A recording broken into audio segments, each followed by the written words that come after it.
Baik Bapak Ibu, acara kita sudah bisa kita mulai, dan sebelum kami membacakan rangkaian acara kita pada siang hari ini, yang pertama yang terhormat Bapak Kepala Sekolah, yang kami hormati Bapak dan Ibu Guru, dan istimewa kepada Bapak Beda Lydia sebagai guru penggerak angkatan 11 Bapak Nias.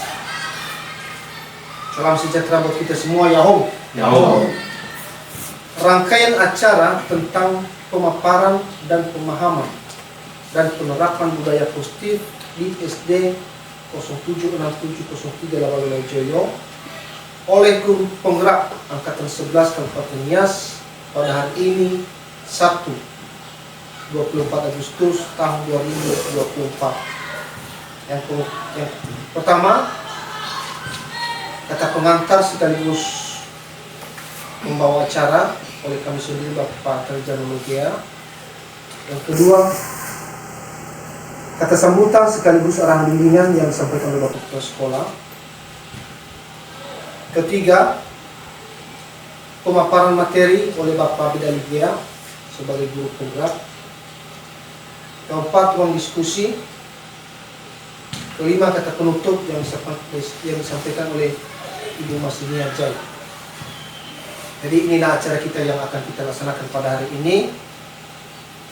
Dan sebagai kata pengantar, sesuai dengan pemberitahuan sebelumnya dari Bapak Beda Lydia, bahwa pada hari ini kita melaksanakan tentang penerapan dan pemahaman budaya positif di sekolah kita ini. Jadi melalui pertemuan ini nanti kita sebagai Bapak Ibu Guru memberikan masukan dan tanggapan sesuai dengan materi yang disampaikan pada hari ini. Selanjutnya kita masuk pada acara kedua, yaitu kata sambutan sekaligus arahan bimbingan yang disampaikan oleh Bapak Kepala Sekolah. Kepada Bapak kami silakan.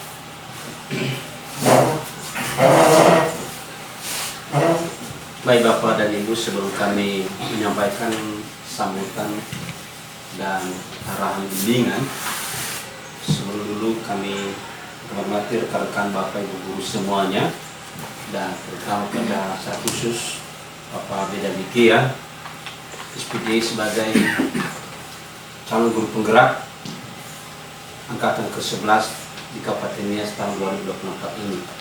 Salam sejahtera buat kita semua, selamat siang. Yahoo. Yahoo.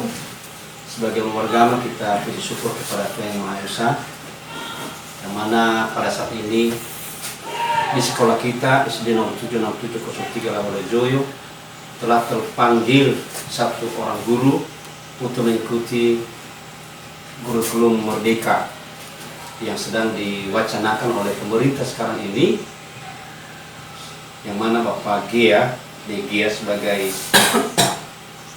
telah masuk sebagai guru penggerak angkatan ke-11 dan sesuai dengan program dan rencana, maka pada hari ini dilaksanakan pertemuan, sesuai bagaimana tadi, bahwa kalau tidak salah ada pertemuan ketiga ini ya, setelah ada pendampingan. Ada 2 kali pendampingan, dan hari ini adalah pertemuan yang bertema budaya positif.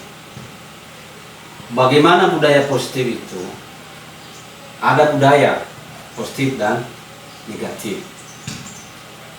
Berarti di sini nanti mengarah kita ke karakter, ya, baik ke budaya siswa karakter yang baik, dan terlebih juga karakter kita sebagai Bapak Ibu Guru, ya, yang mana itu nanti dipaparkan oleh Pak Gia sebagai narasumber atau pengaji, bagaimana tujuan akhir kegiatan ini, yang mana budayanya, baik budaya belajar, budaya berteman, dan bagaimana juga budaya tersebut menjadi pemersatu kita semua, baik budaya disiplin, ketepatan waktu, banyak sekali.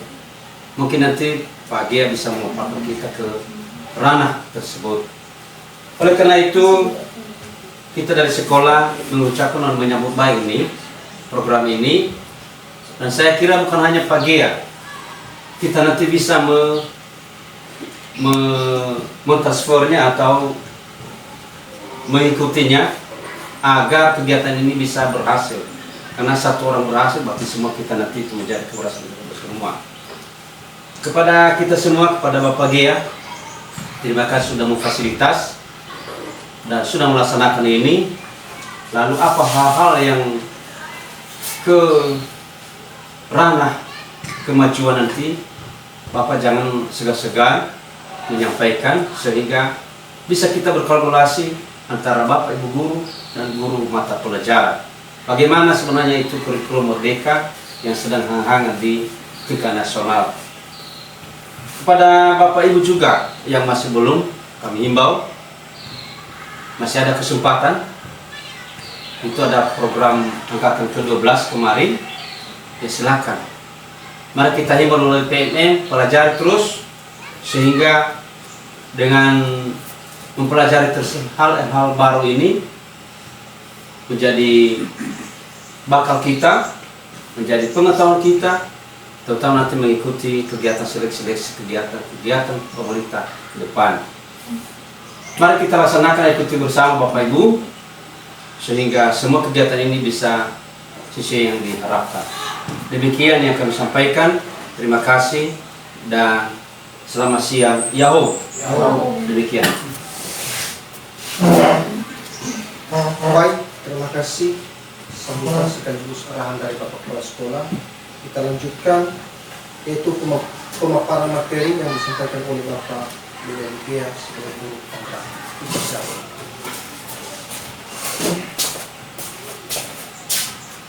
Baik, Bapak Ibu, sebelum saya menyampaikan atau memaparkan materi kita yang kita bahas pada hari ini, sebelumnya terimalah salam saya dalam bahasa daerahnya kita, Yahoo. Perkenalkan, saya Idali Gia, SPD. Saya sebagai calon guru penggerak angkatan 11 unit kerja saat ini, yaitu SD Negeri 07 6703 Labalumbajoyo, Kabupaten Nias. Pada kesempatan ini kita akan mendengarkan bersama apa yang menjadi niat kita, apa yang menjadi tujuan kita pada kesempatan ini di sekolah SD Negeri 076703 Labalumbajoyo, di mana pada saat ini kita akan berbagi bersama apa yang kami dapatkan dari pendidikan selama kami mengikuti pendidikan calon guru penggerak beberapa bulan yang lalu, dan kami mencoba membagikan kepada Bapak Ibu guru semua, ya, apa yang menjadi harapan kita, apa yang menjadi tujuan kita, bagaimana cara kita menerapkan disiplin positif itu yang sebenarnya di sekolah kita. Jadi untuk lebih lanjutnya, mari kita akan memperhatikan apa yang menjadi materi kita yang kita bahas pada hari ini.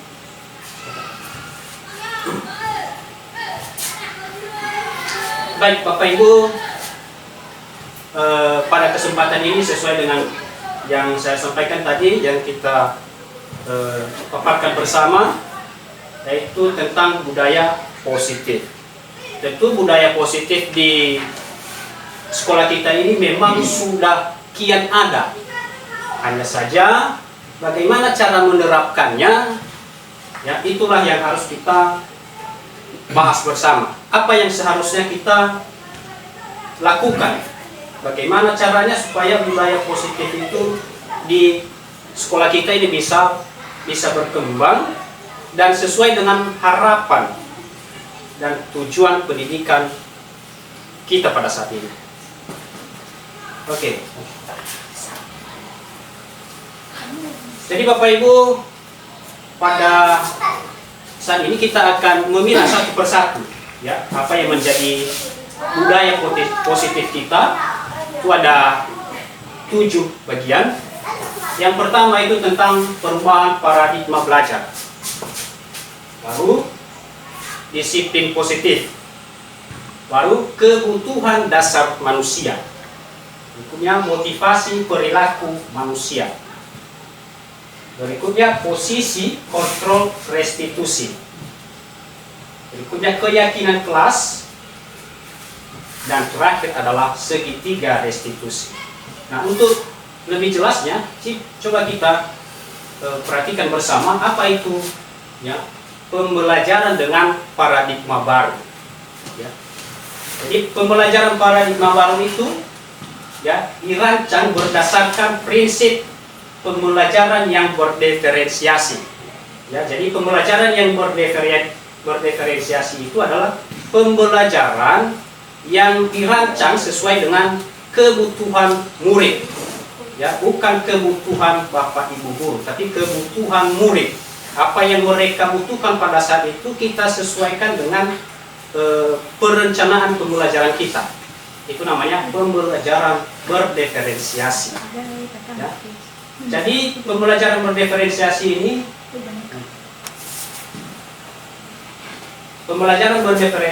ini mengarah ya ke perkembangan bagaimana cara mewujudkan profil pelajar Pancasila. Ya, sesuai dengan kurikulum Merdeka pada saat ini, inilah yang merupakan profil pelajar Pancasila. Jadi profil pelajar Pancasila itu ada 6. Ya, Bapak Ibu ya, mungkin Bapak Ibu tahu.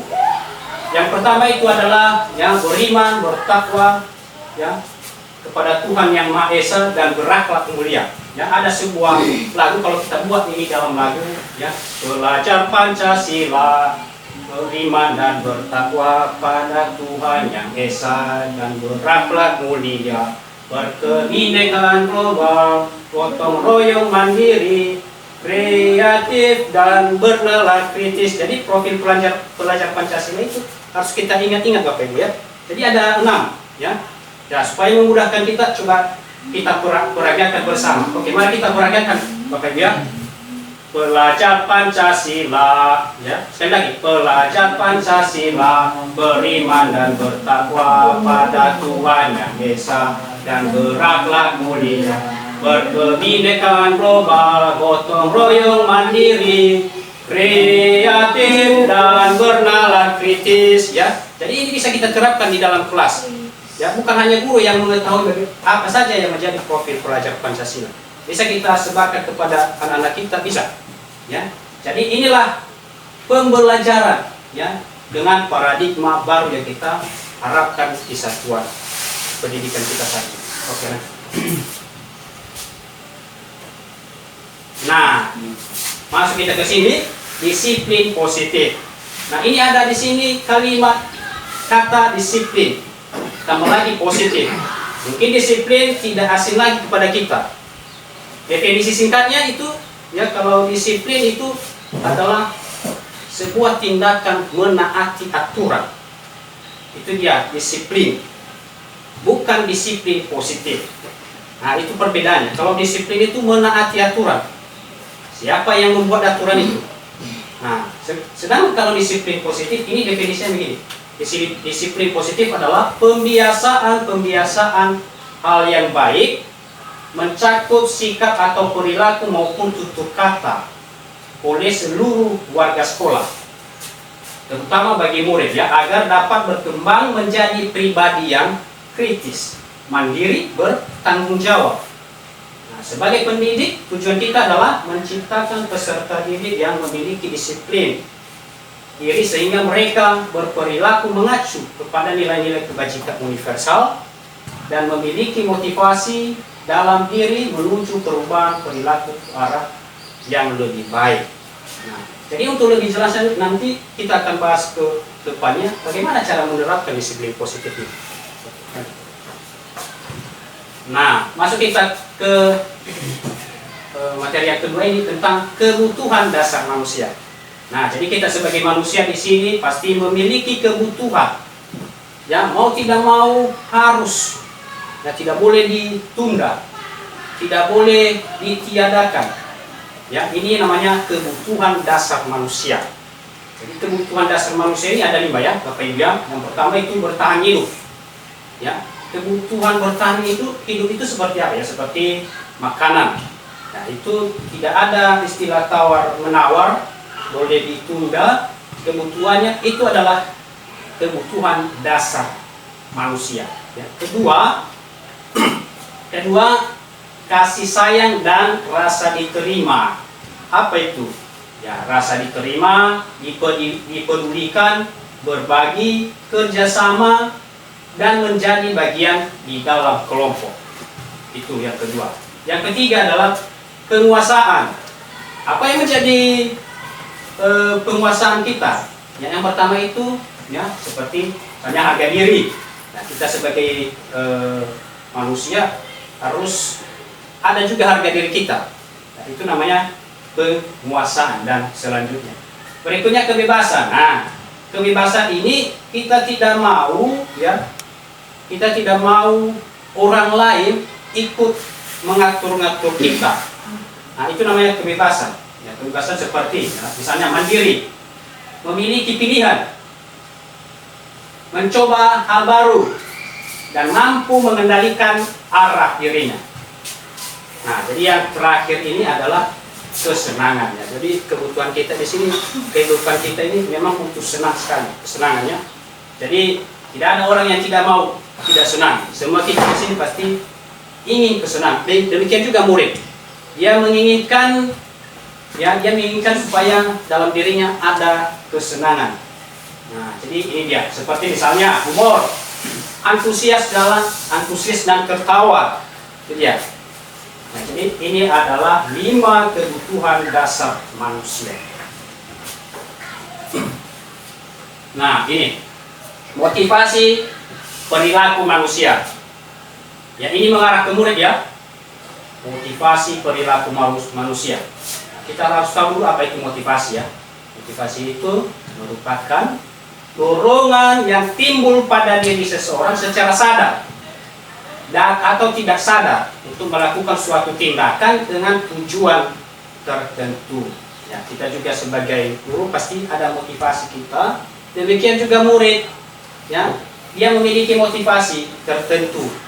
Bagaimanapun caranya, ya, bisa berasal dari dalam dirinya, bisa berasal dari luar juga. Nah, jadi ada terbagi 3 ya motivasi perilaku manusia ini. Yang pertama ini, menghindari ketidaknyamanan dan hukuman. Nah, ini mengarah ke siswa, mengarah ke murid.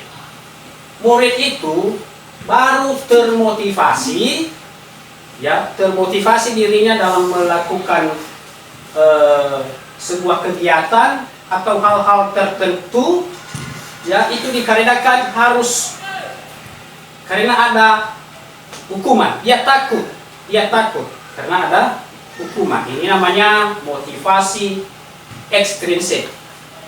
Nah, berikutnya Bapak Ibu, mendapatkan imbalan. Nah, ada siswa itu baru bisa dia menerapkan disiplin positifnya ketika ada imbalan. Kita berikan imbalan kepadanya. Nah, kalau kamu menaati ini, maka saya berikan uang. Nah, itu namanya mendapatkan imbalan, baru dia bisa taat terhadap kedisiplinan. Nah, yang terakhir ini adalah menghargai nilai-nilai kebajikan. Nah, harapan kita ini, yang terakhir ini, bagaimana mewujudkan nilai-nilai kebajikan ini pada diri murid. Ya, bukan karena hukuman, harus kita hukum dulu, kita berikan hukuman, atau kita berikan imbalan. Nah, jadi bukan. Inilah yang harus kita munculkan dalam diri anak. Nah, kita harus ada inisiatif kita, harus ada pengetahuan kita bagaimana cara menerapkan nilai-nilai kebajikan itu.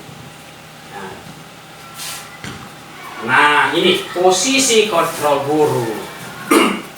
Jadi yakin Bapak Ibu, kita ini yang posisi ini sering kita lakukan, ya.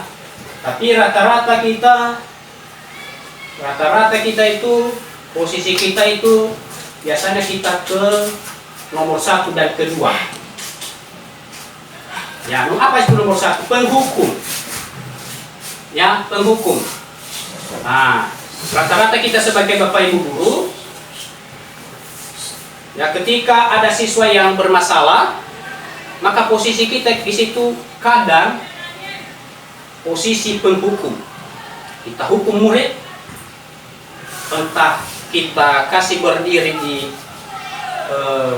di lapangan, atau dengan kata-kata yang kasar. Nah, itu namanya posisi kita sebagai posisi penghukum. Kedua ini membuat rasa bersalah. Nah, apa itu? Seperti apa itu guru membuat siswa atau membuat muridnya itu merasa bersalah. Jadi kadang juga kita sebagai guru, kita membuat anak itu merasa bersalah. Seperti apa itu? Ya, misalnya kita membuat kata-kata yang menyakitkan kepada murid. Misalnya, saya sangat kecewa denganmu nak. Begini-begini terus tingkah lakumu. Saya sangat kecewa. Nah, berarti di dalam diri anak sudah merasa bersalah. Nah, itu dia. Itu posisi membuat rasa bersalah. Teman. Nah, teman ini artinya kita menganggap yang murid kita itu sebagai teman, sederajat dengan kita. Ya, kita membantu mereka apa yang menjadi keluhan mereka, apa yang menjadi kebutuhan mereka, kita ikut membantu. Tapi ada sisi negatif. Ya, apa itu sisi negatifnya? Ketika guru tidak ada waktu untuk membantu mereka, maka mereka kembali lagi ke posisi. Nah, posisi semua. Itu dia sisi negatif ketika kita terapkan posisi teman. Mereka kecewa dengan kita. Nah, ibu ini kemarin yang membantu saya. Hari ini saya minta bantu ke ibu ini, tidak mau membantu saya. Nah, itu namanya posisi kita sebagai teman. Nah, tapi boleh saja. Hanya saja kita harus siap-siap ada waktu untuk mereka, ya, untuk menerapkan posisi teman, posisi guru sebagai teman. Nah, berikutnya ini pemantau. Nah, pemantau ini kita sebagai guru harus ada catatan-catatan tertentu. Ya, dari A sampai Z kita harus ketahui apa saja yang dilakukan anak itu, sehingga bisa kita berikan sebuah catatan khusus kepada anak tersebut. Bagaimana caranya biar disiplin positif kepada anak itu bisa diterapkan. Ya, kita pantau dulu ya gerak apa kegiatan-kegiatan yang dilakukannya, tingkah lakunya seperti apa. Nah, ada catatan apakah makin parah ketika kita ini berikan sebuah tindakan ke dia, bukan makin bagus tapi makin buruk. Nah, posisi kita di situ adalah posisi pemantau. Berikutnya sebagai manajer. Nah, inilah posisi yang paling tinggi. Nah, tentu manajer itu kita harus mengatur mereka. Itu dia. Untuk lebih jelasnya nanti ada penjelasan berikut. Nah, ini dia. Penghukum. Nah, sering-sering ada kata-kata seperti ini pada guru. Misalnya kata-katanya seperti ini, patuhi aturan saya atau awas. Nah, berarti kalau seperti ini sudah ada hukuman ini. Kalau anak itu melanggar pasti ada hukuman. Berikutnya, kamu selalu saja salah. Nah, ini posisi penghukum. Kalau ada kata-kata seperti ini, posisi kita di sini posisi penghukum. Kemudian pasti selalu yang terakhir selesai. Misalnya dalam tugas. Nah, ada tugas anak misalnya ia terlambat memberikan, ya, kepada menyerahkan. Nah, berarti posisi seperti ini sudah posisi penghukum. Pasti ada hukuman ini. Nah, jadi Bapak Ibu hati-hati kita dalam memberikan hukuman kepada murid. Karena di depan kita sudah ada hukum. ya, walaupun niat kita untuk mendisiplinkan anak itu, ya, tidak boleh pada posisi kita sebagai posisi penghukum. Apalagi kalau kita sedikit memberikan penghukum yang misalnya berdiri di depan kelas, ya, dengan satu kaki, itu tidak boleh, ya. Nah, tugas kita adalah bagaimana cara membangun anak itu kembali pada posisi identitas yang semula. Nah, itu dia. Berikutnya, membuat rasa bersalah. Nah, ini kata-katanya misalnya seperti ini. Ibu sangat kecewa sekali dengan kamu. Nah, ini siswanya sudah merasa apa ini? Merasa bersalah. Ya. Berikutnya, berapa kali Bapak harus memberitahu kamu, ya? Nah, jadi dalam diri anak sudah tercipta posisi rasa bersalah. Berikutnya, gimana coba kalau orang tua kamu tahu kamu berbuat begini? Nah, tentu di dalam diri anak, ya ampun, bagaimana ini? Kalau orang tua saya mengetahui perilaku saya ini, nah, sudah ada rasa bersalah dalam diri. Nah, oke, posisi berikutnya. Teman. Nah, tadi saya memaparkan bahwa posisi teman ini adalah posisi identitas berhasil. Ya. Yang kedua tadi identitas gagal. Itu jangan kita terapkan. Teman boleh, pemantau boleh, paling tingginya adalah manajer.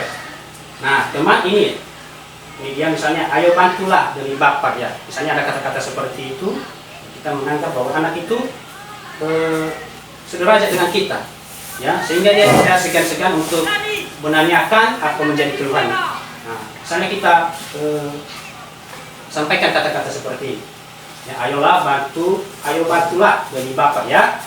Nah, berikutnya, ayo ingat tidak bantuan Bapak selama ini.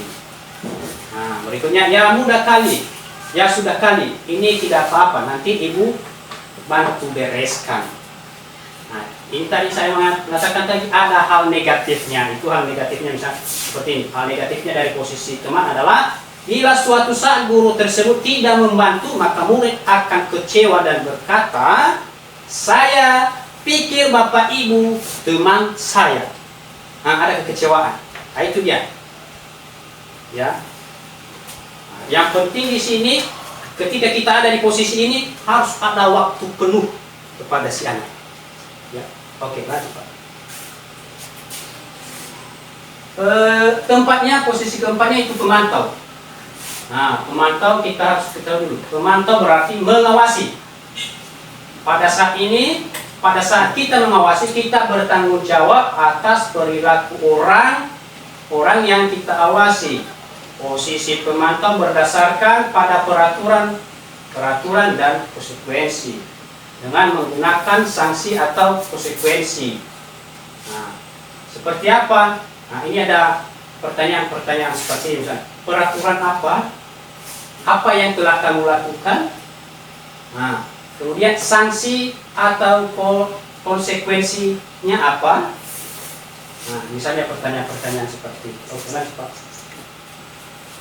Nah, ini posisi paling tinggi. Ini posisinya ini adalah posisi manajer.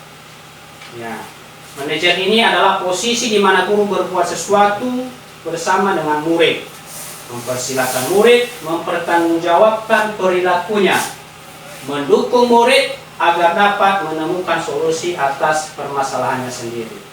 Jadi kata-katanya seperti ini. Apa yang kita yakini?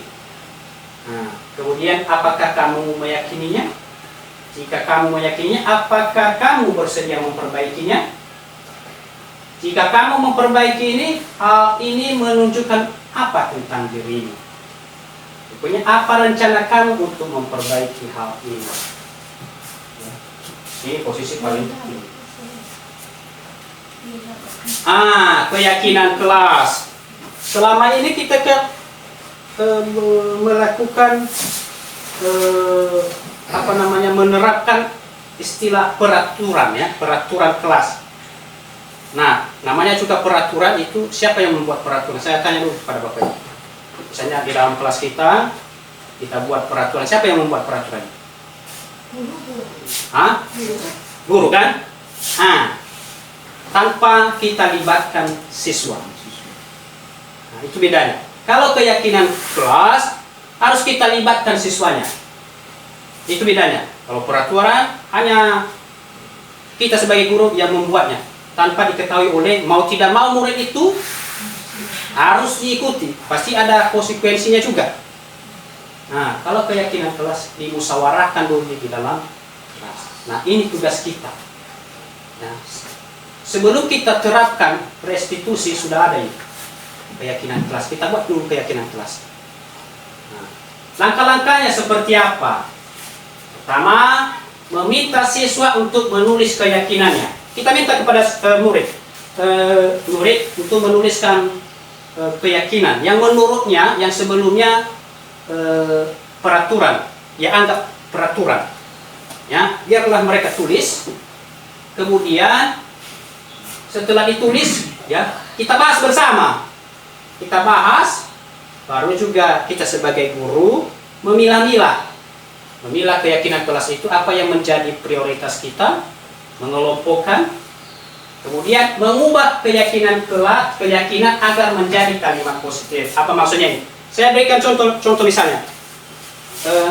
Ada siswa menuliskan kalimat seperti ini. Dilarang membuang sampah sembarangan. Kalimat positifnya apa? Menjaga kebersihan kelas. Restitusi, ini yang terakhir, ini restitusi. Restitusi ini Bapak Ibu harus kita kuasai. Kita kuasai bagaimana cara kita melakukan tindakan-tindakan yang ada prosedurnya. Tidak boleh sembarangan saja, atau tidak boleh sesuka-suka kita saja, tanpa kita mengetahui latar belakang si anak. Oke, kita harus tahu dulu apa itu restitusi. Ini ada ahli bernama Gosen, ya, mengatakan restitusi itu adalah proses menciptakan kondisi bagi murid untuk memperbaiki kesalahan mereka. Nah, jadi mereka sendiri yang memperbaiki kesalahan mereka, bukan guru. Bukan guru harus begini, tapi mereka sendiri menyadari bahwa apa yang mereka lakukan itu, apa tindakan-tindakan mereka itu sebenarnya itu sudah salah. Mereka menyadari sendiri, sehingga mereka bisa mencari tahu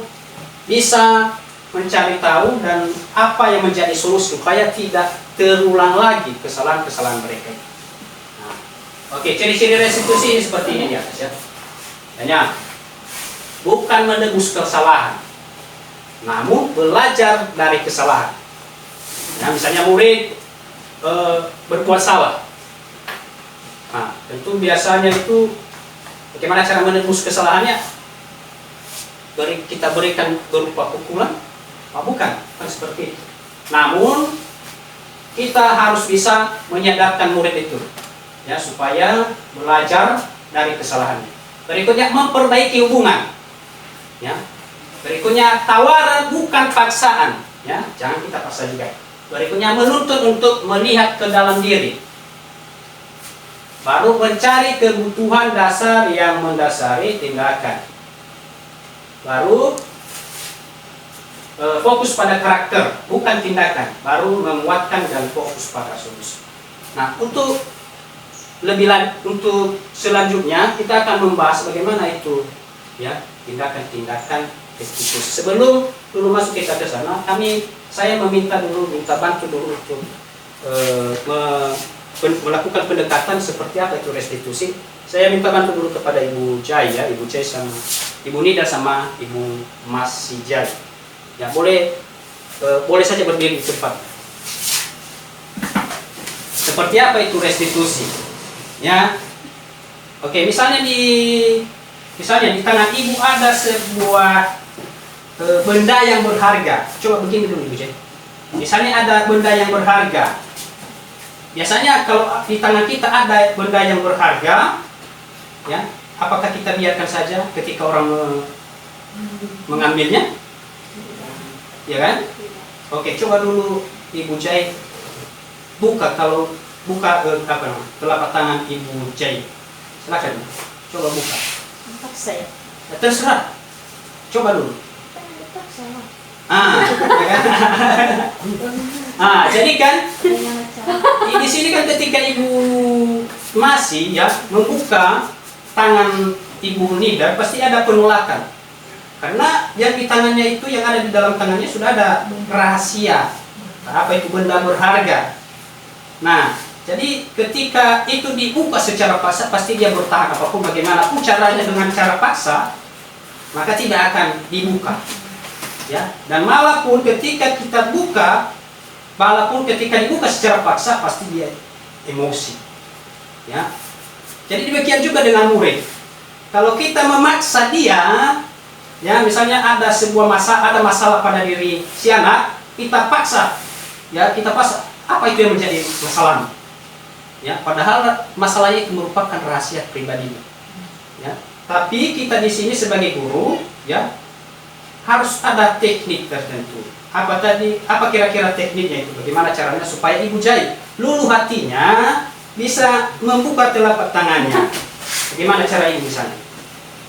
Minta baik-baik. Ah? Harus dirayu Ibu Jainya. Nah, bagaimana caranya? Kita dirayu kan? Malah lebih cantik.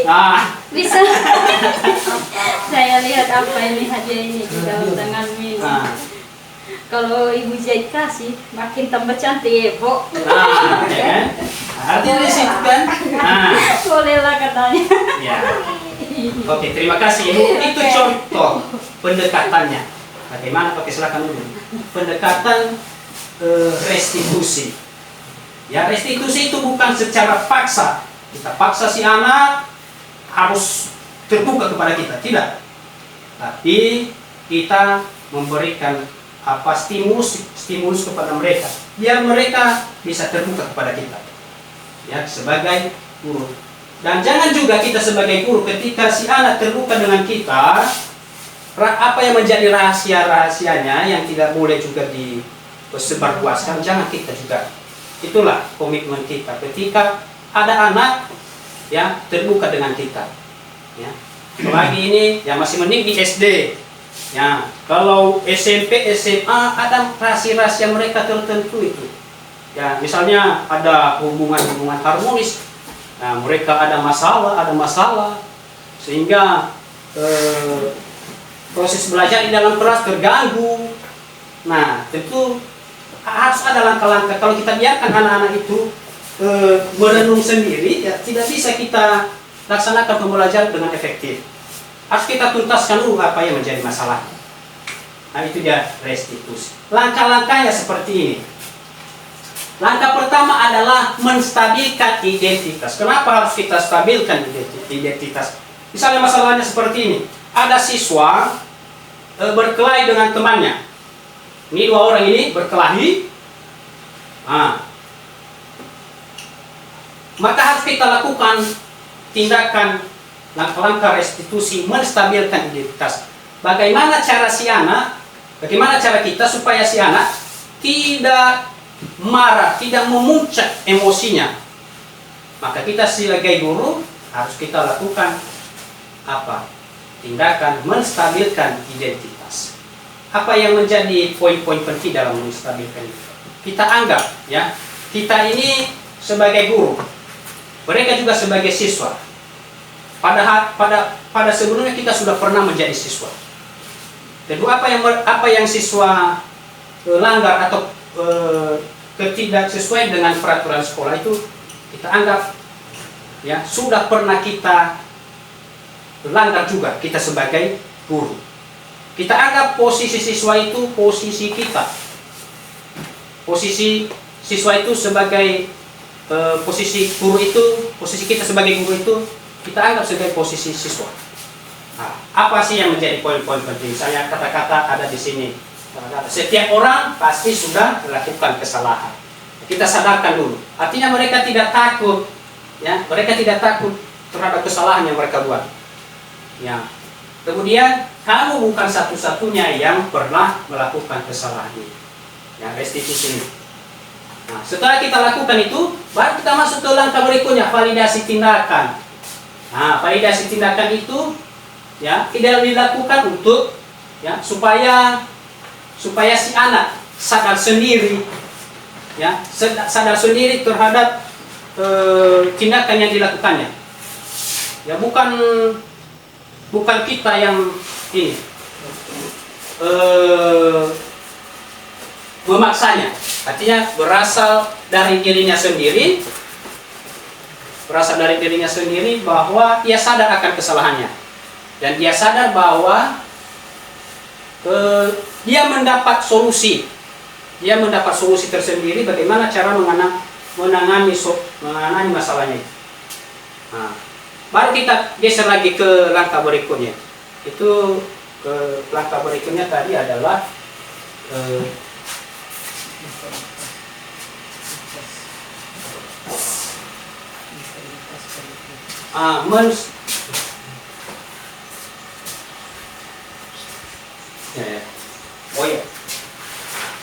menanyakan keyakinan. Jadi kita di sini juga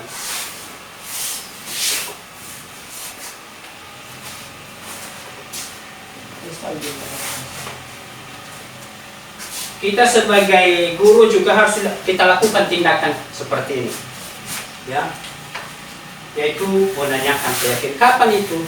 Kapan bisa kita lakukan tindakan seperti ini? Ya, ketika kita sudah membuat keyakinan kelas.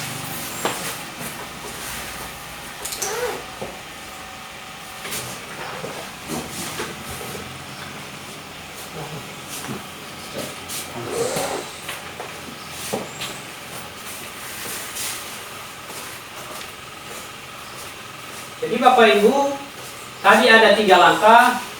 Langkah pertama adalah menstabilkan identitas, kedua validasi tindakan, ketiga menanyakan keyakinan. Makanya untuk menerapkan ini kita buat dulu keyakinan kelas. Nah, tidak bisa kita lakukan restitusi ini kalau tidak kita buat dulu keyakinan kelas. Makanya setelah kita pelajari ini, maka boleh minggu depan kita coba ya berkolaborasi bagaimana cara membuat keyakinan kelas, ya, supaya bisa kita terapkan restitusi ini. Jadi ada pertanyaan kemarin di saat kami berdiskusi, ini ada pertanyaan seperti ini: apakah langkah-langkah restitusi ini bisa ditunda?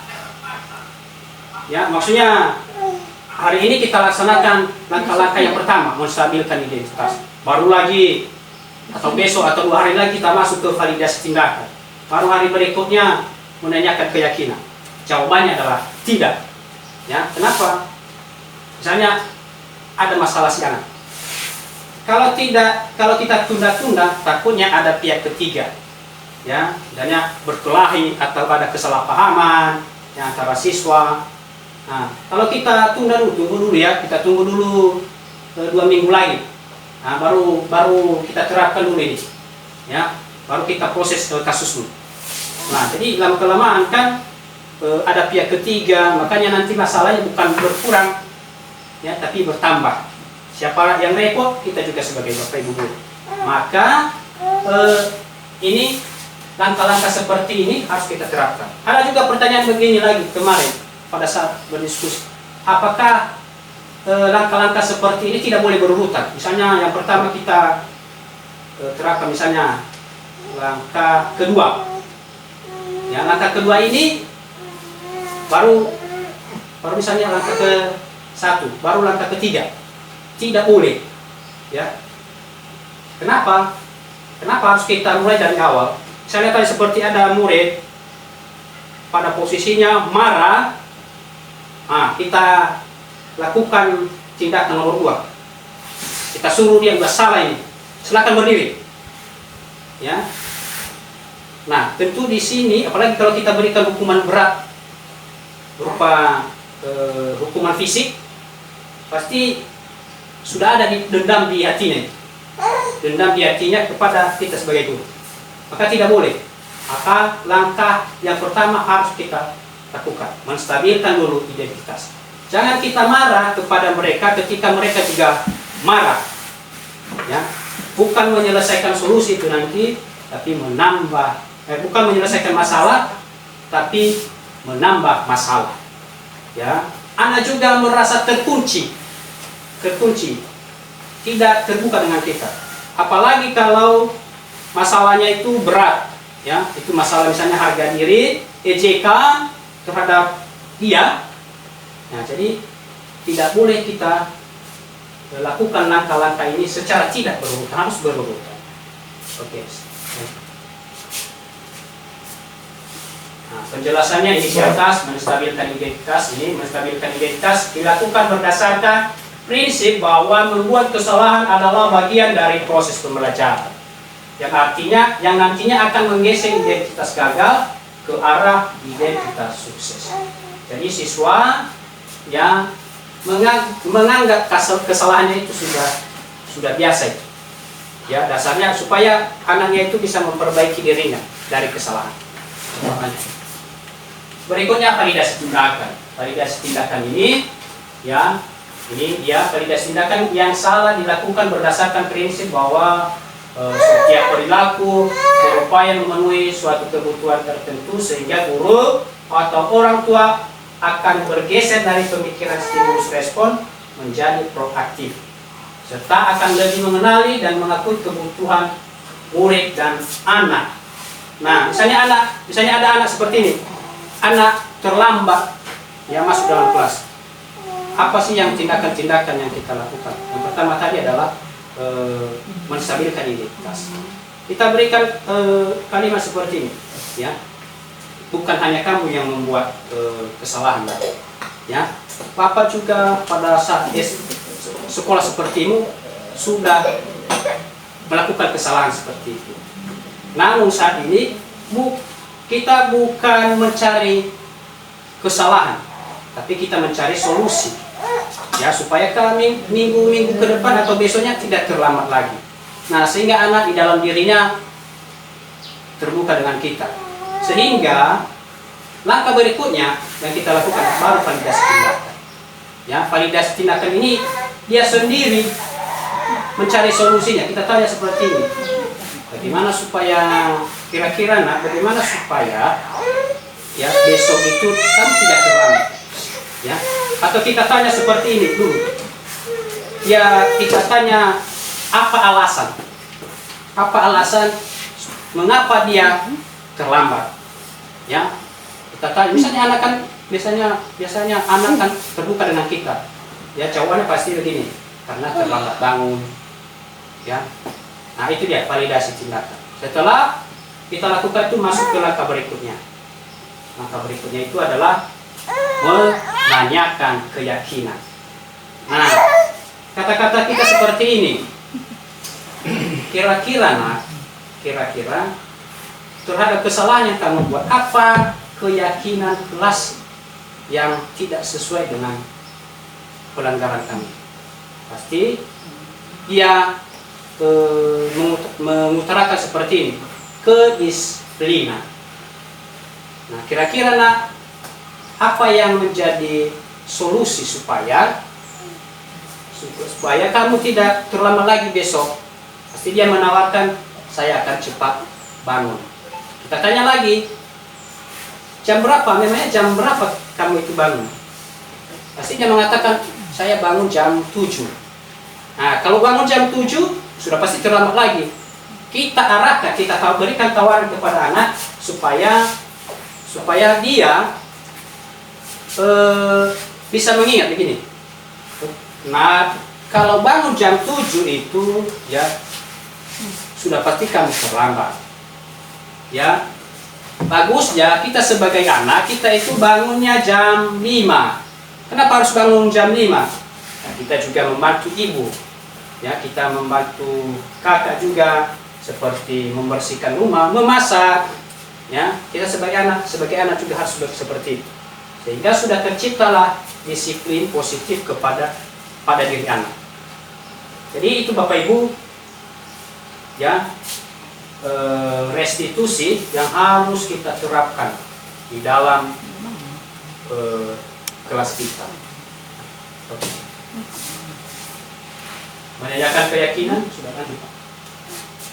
Terakhir tadi, oh ya, Demikian saja pemaparan saya pada saat ini.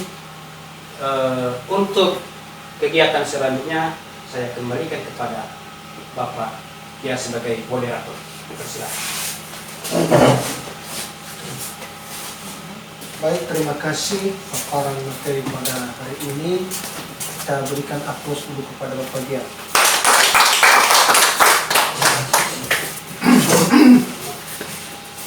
Baik, sekarang kita masuk pada roles diskusi yang telah kita laksanakan sesuai dengan yang tadi sudah banyak masukan dan kesepakatan. Semoga pada penyampaian materi ini kita tidak hanya mendengar, tetapi kita melakukan. Ya. Jadi kita teruskan acara kita, yaitu kata penutup yang disampaikan oleh Ibu Masjid pada Ibu Ustaz. Baik, terima kasih kesempatan yang telah diberikan kepada saya dan moderator. Sebelum saya menyampaikan kata penutup, yang saya hormati Bapak Kepala Sekolah, yang saya hormati rekan-rekan Bapak dan Ibu guru. Sebelum saya menyampaikan kata penutup, terimalah salam saya dalam bahasa daerah kita. Ya aho. Baik, yang pertama-tama kita syukuri dari awal, tengah hingga pada saat ini. Sebentar lagi kita akan menyelesaikan kegiatan kita ini yang disampaikan oleh Bapak Beda Lydia dalam hal ini tentang pemaparan tentang budaya positif. Kami antusias baik itu Pak. Terima kasih pemaparan materi yang telah Bapak sampaikan pada hari ini. Dan saya secara pribadi sadar bahwasanya dari materi yang Bapak sampaikan pada hari ini banyak sekali saya sebagai guru, banyak sekali yang belum saya laksanakan untuk bagaimana cara menyikapi sifat-sifat anak-anak sekolah ini, yang terutama dalam hal contohnya dia berbuat salah, tapi langsung kita bertindak, langsung belum dulu tanya ini itu apa kenapa begitu, langsung kita hukum begitu saja. Dengan ada pemaparan pada hari ini Pak, saya secara pribadi merasa berarti yang saya perbuat selama ini jelas salah, tidak sesuai dengan budaya positif. Dengan ada materi ini Pak, maka mulai hari ini saya secara pribadi dan juga Bapak Ibu guru mulailah untuk jangankan sepenuhnya, jangankan 100%, tapi setidaknya mengadakan perubahan yang dari awalnya kita langsung bertindak menghukum siswa ketika ada kesalahan, tapi sekarang kita berpikir harus dulu menyadarkan terutama dulu siswa tersebut, jangan langsung kita bergegas kita hukum dia. Itulah. Jadi kami juga berterima kasih kepada Bapak Beda Lydia. Semoga pemaparan materi ini jadi acuan bagi Bapak Ibu guru dan saya juga secara pribadi, supaya jadi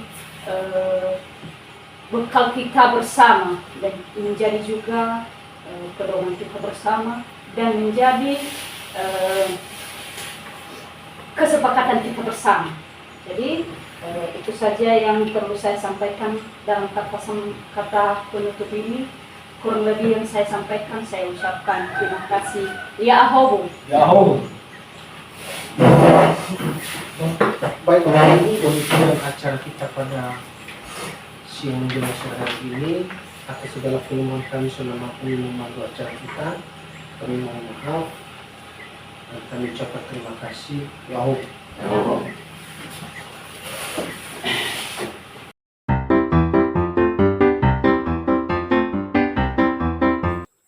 Selamat siang menjelang sore.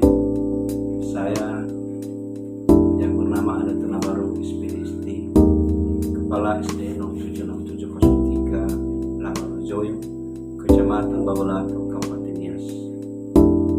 Pada saat ini telah dilaksanakan kegiatan guru penggerak angkatan ke-11 oleh Bapak dari Kia SPD, Guru USD 076703 Labuan. Setelah dilaksanakan kegiatan tersebut yang masuk, maka ada beberapa kami berikan statement. Pertama, terima kasih dulu kepada Bapak Bidaligia yang telah melaksanakan kegiatan ini dan sangat bermanfaat kepada kita semua tentang judul budaya positif, sehingga bagaimana manajerial mendidik siswa dari kelas 1 sampai kelas 6, dan begitu juga guru mata pelajaran, sehingga dengan materi pelatihan ini atau materi yang disajikan oleh Pak Bidaligia sangat bermanfaat kepada rekan-rekan Bapak Ibu semua. Kedua, harapan agar kegiatan seperti ini jangan hanya didengar, tapi dilaksanakan, dan diharapkan nanti kolaborasi dari Bapak Guru Penggerak dengan guru yang masih belum, sehingga kegiatan yang diharapkan oleh pemerintah bisa tercapai sesuai dengan koridor yang berlaku. Ketiga, agar kegiatan ini bisa berkesinambungan, saling memberikan masukan dan saran, sehingga sekolah Lawalejoyo ini visi dan misinya bisa tercapai. Pendiri yang beriman, cerdas, terampil dan mandiri, sehingga SD Lawalejoyo dengan hadirnya guru penggerak maju selangkah sebelumnya. Demikian yang kami sampaikan. Terima kasih.